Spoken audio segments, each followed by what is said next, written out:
So my wife Julie is a wellness advocate, and we were on an incentive trip for doTERRA where we got to mix and hang with a lot of very cool people. Micki is one of them. I got to know him on the beach while we were building sand castles. He and I were carrying water, and we got to talking. I start to realize that I needed to interview this guy. Here's a man who anyone would call a man's man, but he has demons too. And I'd like you to, as you listen to this very real, very raw interview, yeah, you'll hear wind, you'll hear surf, you'll hear voices, and I think it just adds to the raw nature of this video that you're about to watch. I think you're going to enjoy getting to know Micki. He's my hero as well. Here's a man who knows that he's not as put together as he wants to be. He's completely willing to admit that. And he's all kinds of excited to begin his journey towards where he needs to be. Let's meet Micki. Okay, so I'm with my buddy Micki. We've known each other, it seems like almost forever. It's been, what, a couple hours? It's been a couple, since 11 o'clock. Yes. And it's going on 3, so we're old grand friends. Total of 4 hours. Micki, what's your last name? My name's Micki Buer. Micki Buer, and you are from? My wife and I are from Vernonia, Oregon. We've lived there all of our lives. It's a very small town outside of Portland. It's about 45 minutes outside of Portland and 45 minutes outside of the coast. So it's very northwest Oregon-ish. And you know that I'm from Utah, so we meet here at Puerto Vallarta. Yep.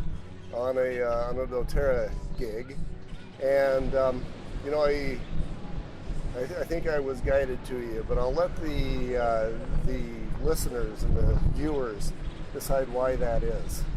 So let's start, Micki, by just basically allowing those guys to kind of get to know who you are. They know where you're from. What's entertaining for you? So entertainment for me, I have 4 boys, and those, of course, kids keep you pretty active. I try to have my own separate life from my family because it's important, I think, just to keep your identity, because at some point your kids are going to leave, right? And you're left by yourself and your wife. So for me, what excites me is going to CrossFit and coaching CrossFit and seeing people. I really like to inspire people. And coaching CrossFit does that for me because it's my area of expertise where I can find complete joy and I can do it nonstop. Right. Yes. Yeah, you can do CrossFit for forever. I go into those places and I'm like, give me 5 minutes and I'm done. Yeah. But that's what your passion is. Right. So other passions of mine are hunting. The experience, do you have any experience with elk hunting or any kind of hunting, deer, or any wild game? Some. So bow hunting specifically, there's something special and intimate about bow hunting. We get into a lot of, I think hunters have a misconception that we're just ruthless killers, and it's never that. I shouldn't say it's never. It can be that because we have awful people all over the world, right? Yeah. There's awful percentage of people in every area and every demographic, but the majority of hunters enjoy the hunt, and the biggest part of hunting for me, of course, is activity, but getting to the spot where you're in that position and you fail. And you fail often with bow hunting, especially elk, because they're so keen to their environment and they're so able to adapt to whatever you throw at them, right? Because they're the ones being hunted and they know it. So just getting there and that camaraderie, I hunt a lot with a good friend of mine, my pastor, and there's nothing more, it's more spiritual. I don't like using that word. It's thrown around too much, but I'll use it here because I lack of a better word. But there's something that is from God when you're with another guy and you've sweated and you've failed and you've spent all day climbing this hill and you get this moment, and it's always just a moment, and a 10-12 hour day, and you screw up and there's something that bonds you forever, and that's kind of that's more church than going to church for me. It's just it gets my blood going. Unfortunately, which I'm sure we'll get into later, with growing a doTERRA business and having a busy life, I've had to step back from hunting, which has destroyed my soul, and I'm rebuilding that soul piece by piece. You're rebuilding the soul, and it sounds like the pathway for rebuilding that soul is a little more free time, a little more hunting, a little more nature, a little more CrossFit. Yes. Let's talk about your demons. What's stressful to you? You know, when I get stressed. My bad dreams, for example, are I was in college, or I think I've graduated from college, but now I realize I'm back in college because I missed a class. I can't figure out what class it is, so I go there and I can't figure out what building it's supposed to be in, and I can't figure out who the professor is, or where to go, or where admissions is, or what class I'm supposed to take. You know, that's what stress is for me, is not knowing where I'm supposed to be and what I'm supposed to be doing, and just a state of confusion. Yeah. What is stress for you? So stress lately, we talked about this earlier, just being a provider. In the place that I'm at now with my wife, she's financially supporting our life with our 4 children and our home. And my money does absolutely nothing. It pays for taxes, which is meaningless to me. It's insignificant. My paychecks, my 40-hour-a-week paychecks go to nothing. And recently, I stepped away from work for 9 months, and now that I'm back to work, it's difficult. It's difficult in 2 ways. It was difficult to find a passion outside of work, and now it's difficult because I'm at work and not able to find my passion. So we kind of deviated from where this went with me being a provider. But my biggest fear is just not being able to provide for my family. And the reality is, we talked about. Did you go to the breakout groups last night? I did. So one of the breakout groups. Do we need to go over what the breakout groups? Not necessarily. So we talked about it was a family breakout group, and they talked about how to grow business and family. And one of the ladies I really related to, because I've used this technique in my life. She was struggling about just not being a good mom anymore. Like she's running a successful business. She was before prior. She was a full-time mom. That was her identity. Mm-hmm. And I get wrapped up in my identity was supporting my wife. So her and I related in that term.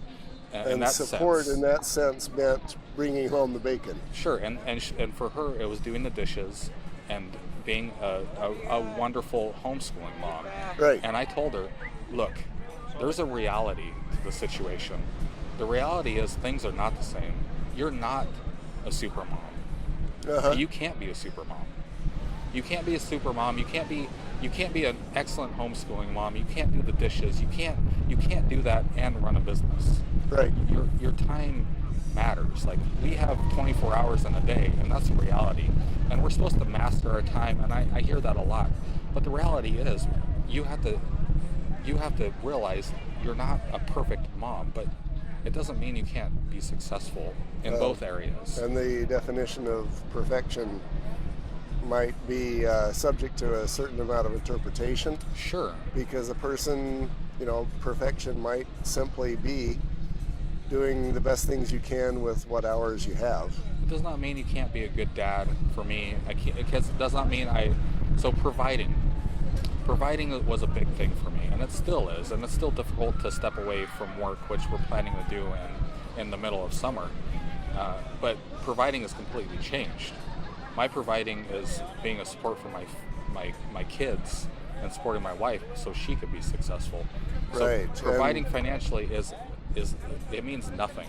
That's a key concept that I like to cover here, is what it means to be a man. Yeah. Really. And providing is a huge part of that, and there is the side of A lot of guys, I know I've been there, you said you've been there, I know a lot of other guys who've been there, and it's kind of frightening, but it's not unusual to guys to think that really our only role sometimes is just to bring home the money and then get out of the way. Yeah.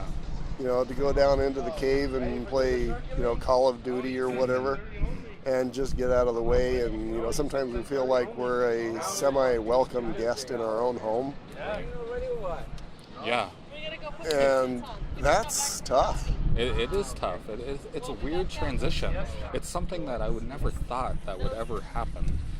When I worked for 15 years for a company, that I would be in a position where I'd be able to step away. And just to have that at your doorstep and everything be fine financially, it's a weird position because it makes you feel like you're not doing anything. Yes.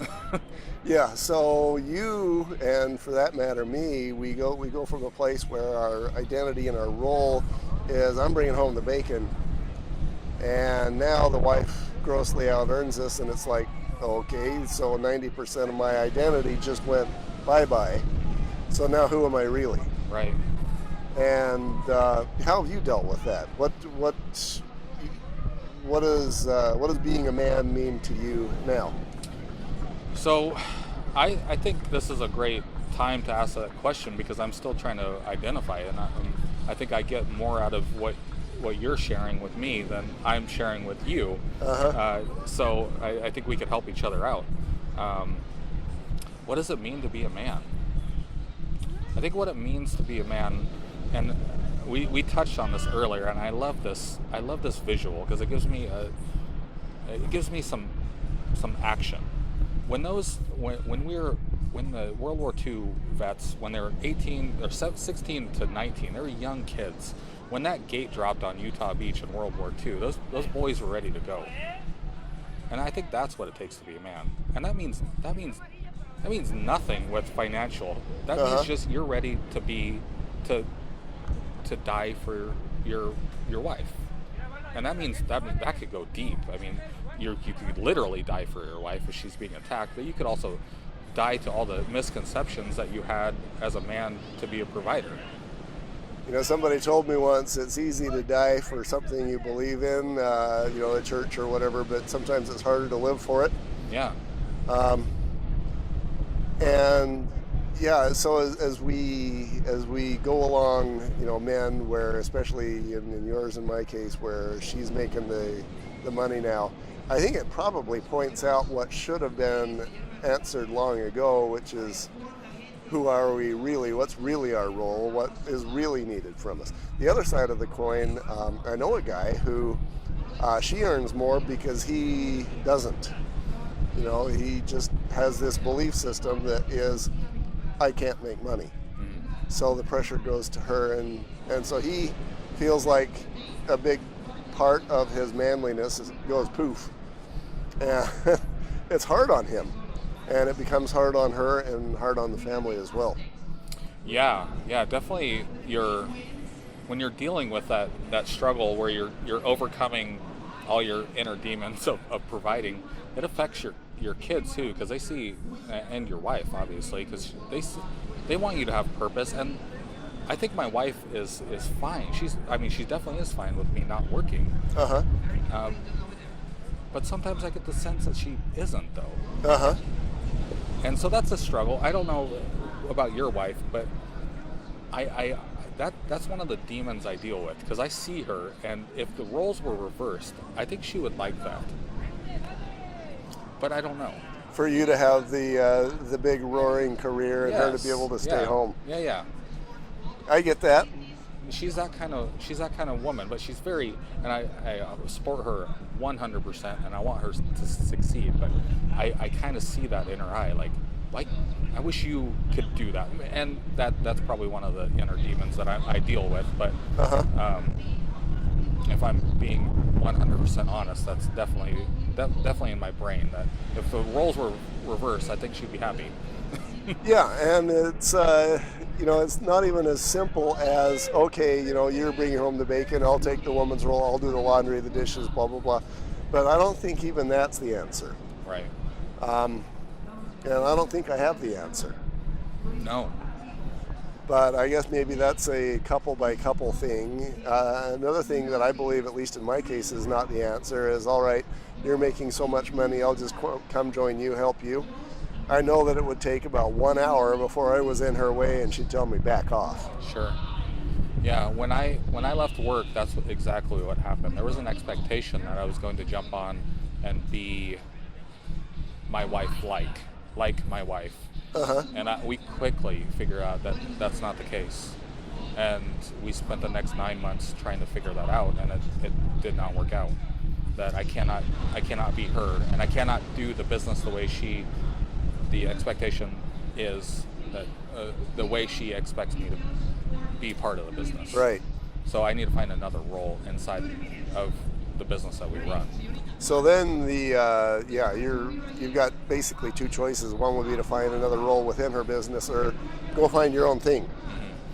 And if it's your own thing in a new business, you hope that you have more above 0 days than you have below 0 days. But Right. So then you're comparing her tens of thousands with your $2.50. Right. And even that becomes difficult. Yeah, what are you shooting for? Are you shooting that we will all wake up in the morning, my wife and I'm speaking of, at 6 a.m., we get the kids ready together, and then we go instantly into our office and we have this joyous 8-hour period where we're growing our business successfully, and that quickly goes out the window because, like you said, after 10 minutes, like, I don't want to do a live. I don't see the point in that. Let's go on a hike. What are we doing? We're wasting our time doing this business thing. Let's go have fun.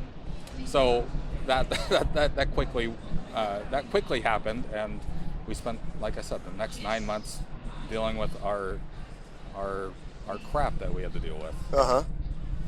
And now, so what the future looks like for me is to read lots of self-help books, go to counseling. Counseling is counseling and accountability for your actions. You have to find both, and for a guy to not think that he needs accountability, it's foolish. You need whatever it is, whatever you're dealing with, addiction issues, or you're dealing with just having some mental stability. You need some accountability. You need another guy to bounce your bad ideas off or your good ideas, and find those two quickly. And for me, it's finding a good counselor that's business and family oriented, and finding another guy that is very successful in a business and learning from his struggles too. And I found both of those. So that's what the next 6 months is, trying to figure out how to get out of work. Yeah, I think that you answered what my next question would be. Is you're not presently in a place where you can say, I overcame my problems doing X, Y, and Z. You're right in the middle of that ocean. Yes. Right now. And so as you're looking forward, you're thinking, what does the exit plan out of this swamp look like? And I think you just answered that. Yeah. Is a little bit of counseling and just bouncing ideas off of guys, off of your wife, and a little bit of faith, I'm sure. Yeah, you have to read self-help books. If you want to lead, you got to read. And whatever you are doing in life, if you pick up a book, you're gaining knowledge. And I discovered that after high school, after getting out of high school with 1.9 GPA, and being in that position where you're stuck, you have nothing going on in your life, and then you pick up books, and then you start self-educating, and your whole world opens up after you learn how to read, and then learn how to comprehend what you're reading, and just continue shoving crap and whatever knowledge you have, whatever knowledge you want to obtain, just shoving it down your throat, and just conquering those fears that you have that you're not good enough, because you are good enough. Another good segue, but talking about not being good enough, what do your demons tell you? They must be telling you, at least on occasion, that you're not good enough. Of course.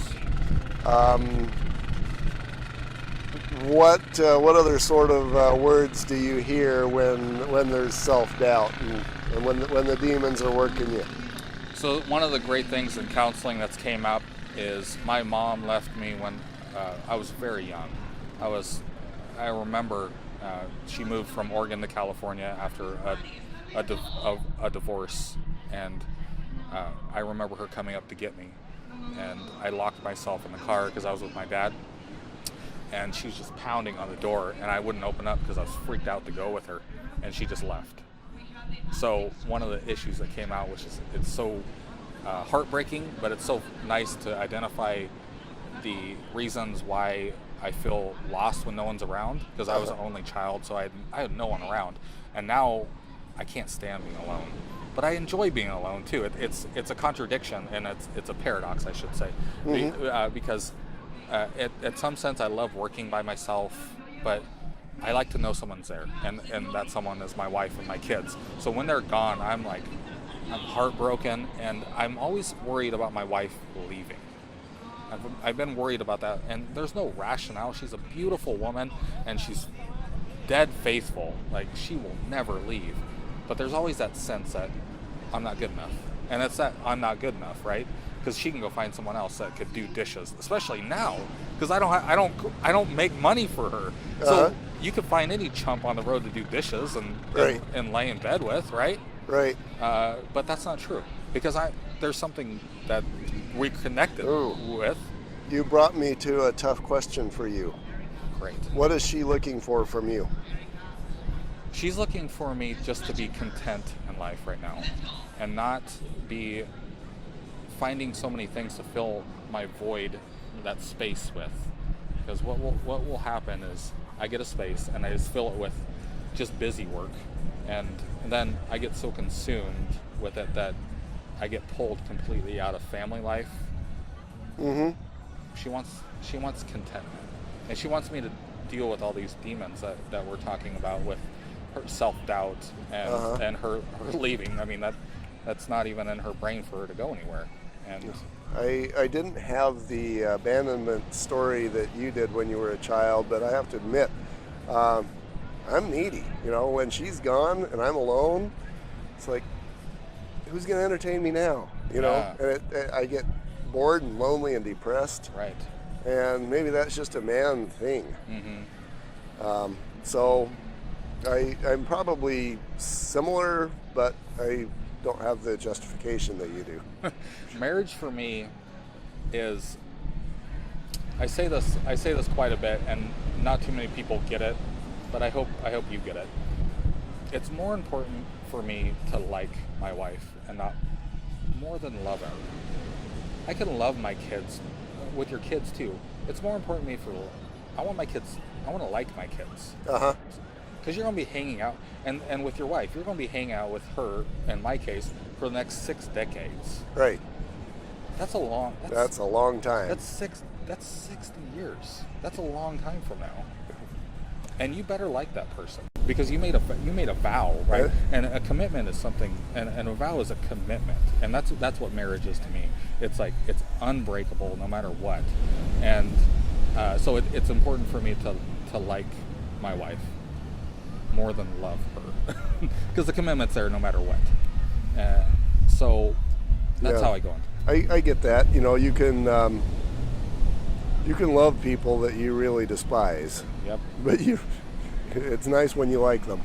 You just told me that your mom left you when you were super young. That's not easy. What else have you had to overcome to get where you are? Oh gosh, just one of the fears I have is just being so undereducated with grammar. It terrifies me to send emails or text messages, so I call everybody. And how I've gotten around that is just have my wife do it. So that is a big fear, just being uneducated in that sense. And I know I could go to school and learn that, but I choose not to commit to that time, obviously. Right. Just being uneducated grammatically. Right. And having the skill set to send an email or when I write sermons, I used to do speaking at church, and Uh-huh. and what's keeping me, my pastors recently asked me to sermon, and it's on my bucket list of things to do. Uh-huh. But to preach a sermon, you have to hand over a transcript and have them go over that. And the only thing keeping me away from that is that inability to form paragraphs and sentences correctly. So I don't know how to overcome that one. That's a tough one. That's where I'm at right now. That is a toughie. Yeah, for me, as I do podcasts, I'll basically come up with a few bullet points, and and go from there. But Yeah. it sounds like you don't have that option. To do bullet points. Yeah. He's got to know what you're going to speak. Right. He's going to be the leader of the church, and He wants to know what you're going to be saying in there. exactly. And same with speaking at doTERRA. I mean, if at our business, if we're going to be speaking, I need to lay something out and send it in. Okay, here's another tough question for you. Who are you really? Who am I really? Let me give you a minute to think about that, where that comes from.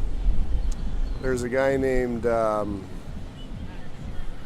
want to say E.E. Eliot, I believe, who says it takes a brave person to grow up and become who you really are. And I love that quote. I think a lot of us spend either the vast majority or all of our lives coasting, doing the 9 to 5, come home, eat, sleep, repeat, and we don't even spend any time thinking about what our purpose is. Because it's so comfortable just doing what's comfortable. Right. So, who are you really? That's not a question that I'm gonna be able to answer. Uh-huh. I don't know who I am. That's the space I'm in. I have no idea, because I am in that weird transition Uh-huh. where I am stepping away from work. That's the reality of the situation, and I do not know. I really have no idea. I couldn't even place a word on it. I have thoughts in my brain of who I want to be. Who do you want to be? I want to be someone that speaks in front of people. I want to be a guy that has written a book. Uh-huh. I want to be a great father. I want to be a confident husband that is willing to just be away from your significant other and just be comfortable with that, and be with her and be happy together. I'm going to venture out and say that's probably who you are. So now the question is, how do you get from the point A of where you are now to that point B? And that's up to you. Okay. Well, thank you. That helped me define who I am. Micki, a pleasure. It's very good pleasure to meet you and do this with you. Thank you. A lot of us are under the very false impression that wouldn't it be nice if our spouse just made all the money and we could sit back and drink lemonade all day long and do nothing. Some of us are actually in that position, and it can be very hard. So what do you do about it? I think, to me, it comes down to finding out who you are, what your gifts are, who you are intended to be, and then becoming that. I think Micki is very much on his way. I admire and appreciate him for his vulnerability and his strengths. Another person would see his strength as his muscles. He is a CrossFitter. He's got great muscles. You probably noticed. But for me, his strength is his vulnerability and his willingness to look inside himself and be willing to search out who he is and become that. Micki, thank you.